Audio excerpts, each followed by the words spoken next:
Kulon nuwun, sedulur, sugeng pepanggihan malih kaliyan kula Tubagus Purnama. Salam sejahtera buat kita semua dan semoga semua makhluk berbahagia. Rahayu, rahayu, rahayu ingkang sami pinanggih. Sedulur, akhir-akhir ini kita sering melihat dan mendengar berita-berita yang ada di media sosial maupun media pertelevisian di Indonesia tentang maraknya pemerkosaan, tentang maraknya korupsi, tentang maraknya manipulatif politik dengan cara apapun menggunakan isu SARA, tentang bagaimana orang memanipulasi dirinya untuk menjadi terpandang, untuk menjadi pemimpin, untuk menjadi ketua. Nah, sebetulnya sifat-sifat semacam ini disebut dark triad. Dark triad ini adalah lawan dari empat. Mereka suka memanfaatkan orang-orang yang punya sifat kepribadian empat. Jadi apakah dark triad itu? Monggo kita simak videonya.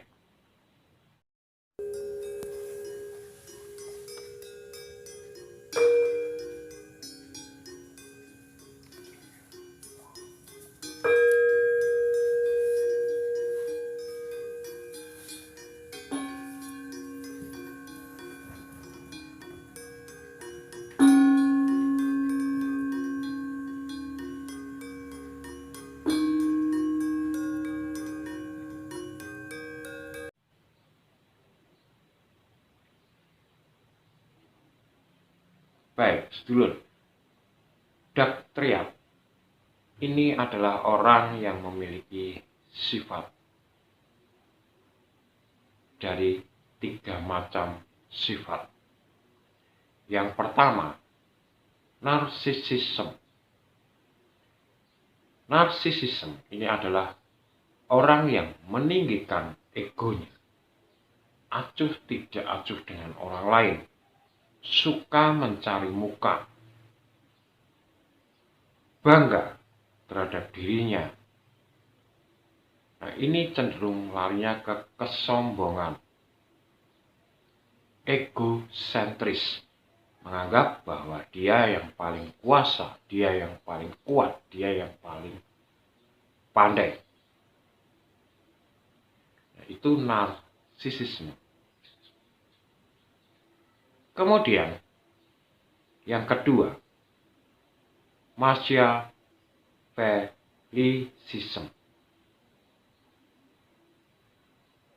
Ini diambil dari tokoh yang bernama Machiavelli.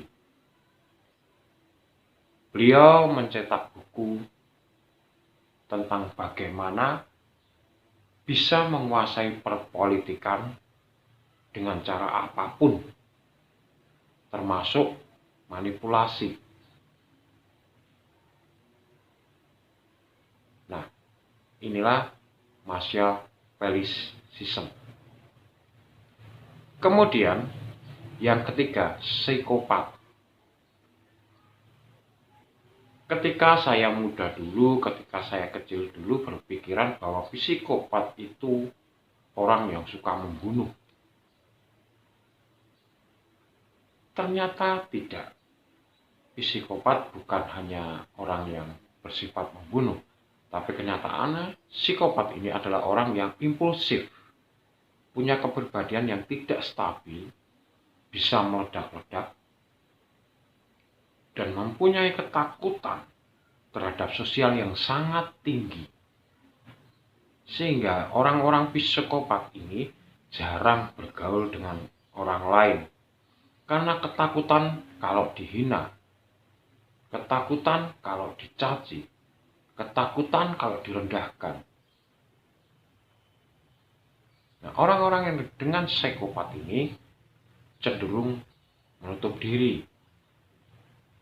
Tetapi untuk menutupi ketakutannya, maka dia sangat impulsif, meledak-ledak dalam emosinya. Jadi ketika dihina sedikit, maka akan meledak. Nah, itu efeknya bisa membunuh, bisa melukai, bahkan bisa memperkosa, bisa sanggup memutilasi.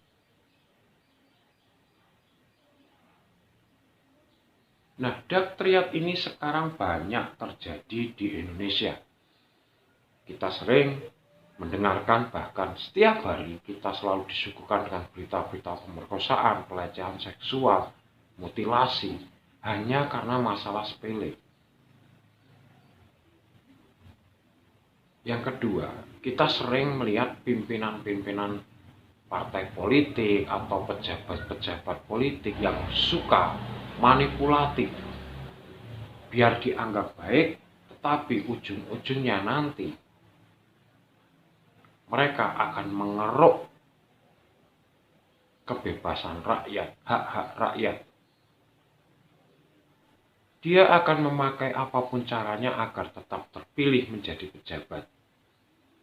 Dan yang banyak sekarang digunakan adalah rasis, masalah agama, masalah suku, dan ras. Untuk memecah belah masyarakat dan mendapatkan perolehan nama. Tapi ada pula yang mencoba merebut hati rakyat dengan manipulatif, jadi terkesan baik, terkesan jujur. Namun pada akhirnya nanti akan sama saja.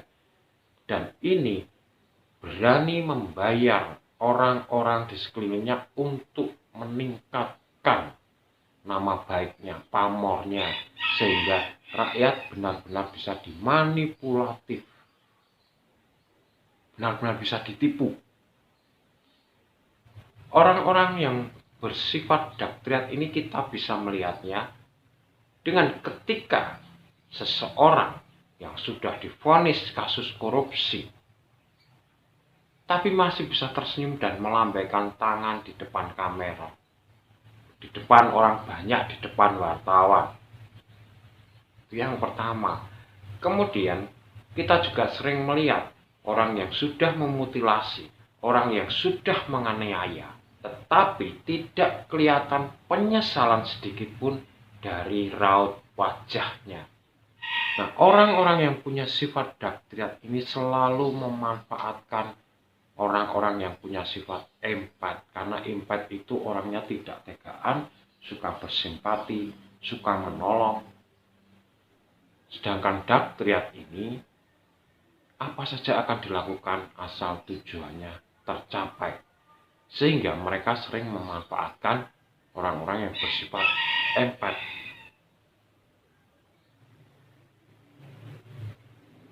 Nah, jadi sedulur, karena sekarang banyak sekali orang-orang yang bersifat dak triad, tapi pada kenyataannya orang-orang yang punya sifat dak triad ini kebanyakan sukses, kaya, masuk Forbes. Tidak tahu caranya bagaimana, yang penting dia bisa membayar atau gimana, kaya, sukses hidupnya di masa muda.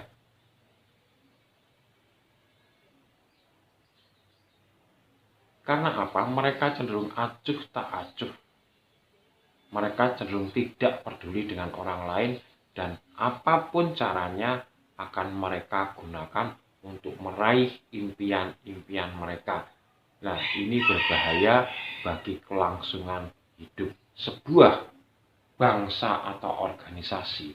Karena orang-orang dak triad ini sesungguhnya bisa hidup dan bisa maju di sebuah organisasi yang tidak teratur. Kalau organisasi itu tersistem dan teratur, maka orang-orang daktriat ini akan tersisih.